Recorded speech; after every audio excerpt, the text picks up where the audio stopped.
Lauren Chumbley. I'm with Eclipse Event Co. And today I'm going to go over how to utilize LinkedIn to grow your business, to find new contacts, and to help get you more events booked. So a little background, I started Eclipse Event Co. with a partner in April 2015. Prior to that, I was at a special event venue that hosted people's team buildings, holiday parties, just company retreats, anything off-site. And part of my job detail was to bring in people who had never been to our facility before and to create new business.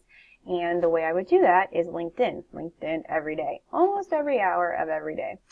So what I will do is show you kind of how I started my day if it was slower and I needed to drum up new business. I would go into people and just from my, and you'll know how it works for you. So if you know that, let's say you're at a chiropractor office and you know that you need a wellness coordinator, then you would look up wellness coordinators because they're the ones who will set up any kind of incentive program to do health screenings.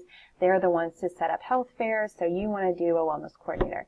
That was just an example, but really for me, and I think for a lot of us, we need administrative assistants because they are the ones to plan most of the time, not all of the time, but a good chunk, the ones to plan an off-site events. Or it's in their nature to be very helpful and they can refer us to that person who will need to plan the off-site event.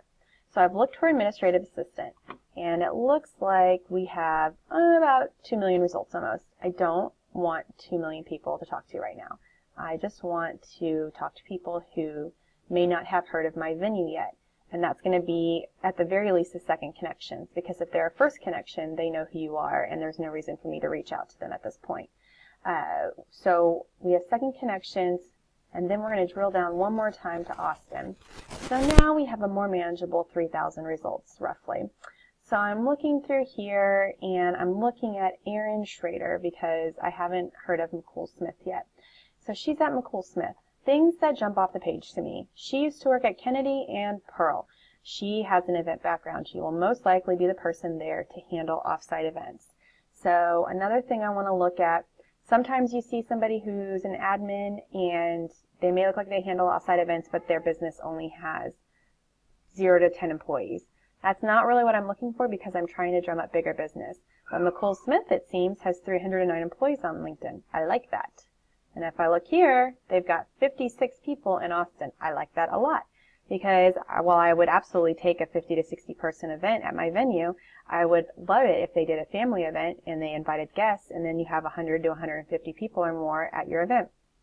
So I'm looking here. I'm just going to go. My next step is to look up McCool Smith Austin. And then there you go. I've got their phone number. I'm going to ask to talk to Erin directly and say I'm the person, or I heard that she was the person to plan off-site meetings or events. And she'll either tell me yes or no. You know, it might also be Joan because a lot of times office managers are the ones to do it. But I see because I have a lot of shared connections. Well, Sharice does something similar to me, so most likely Joan is somebody to plan off-site events, but I have a lot with Erin as well, so she may be. So that puts me in the right direction. So maybe I invite them both out to a preview event, or I send them both their information, depending on who I get on the phone. So that's one option, is if you're just looking for people that are in the position to plan off-site events, for example, the administrative assistant. Another option is, you know, I heard that, let's say, for example, Emerson does off-site events. I don't know even where to start, who would plan it there, so I'm going to look up Emerson. Oh my God, we've got 53,000 employees. I don't want to look at all those. I kind of want to look at the second degree ones because they're most likely connected with somebody similar to me. I want to go down to Austin, and now I'm looking directly to people who are close by, human resources. A lot of human resources will be the ones to plan off-site events, and I know that because of my experience with the venue, and I've seen who comes in to plan. So I see she does onboarding, talent acquisition. It might not be her. Let's try one more person. We've got a lot of human resources. You can tell I used to try to connect with a lot of HR people. So let's try Stephanie. And she does talent management.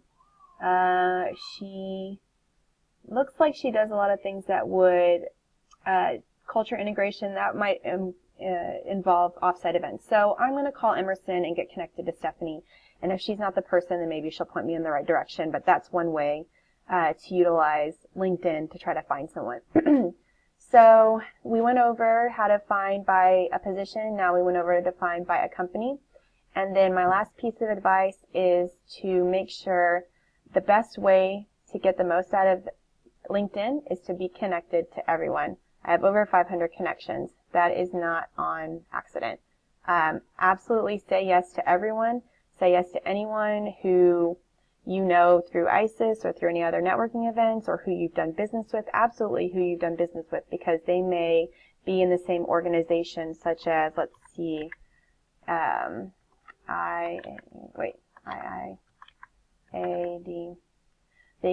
Well, like I know my acronyms right now. Organizations, people I follow.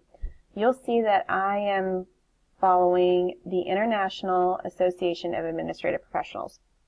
That is because roughly 85 to 90% of the people who came into my venue were administrative professionals. So again, that's why you want to connect with people you've done business with, because if they're in this organization together, then you are that much closer to being able to see someone who, you know, may bring you future business. So that's my advice. That's all I have for now. I obviously check your messages maybe more often than I do. I have 54. But other than that, yes, now you are welcome to use LinkedIn to help your business grow.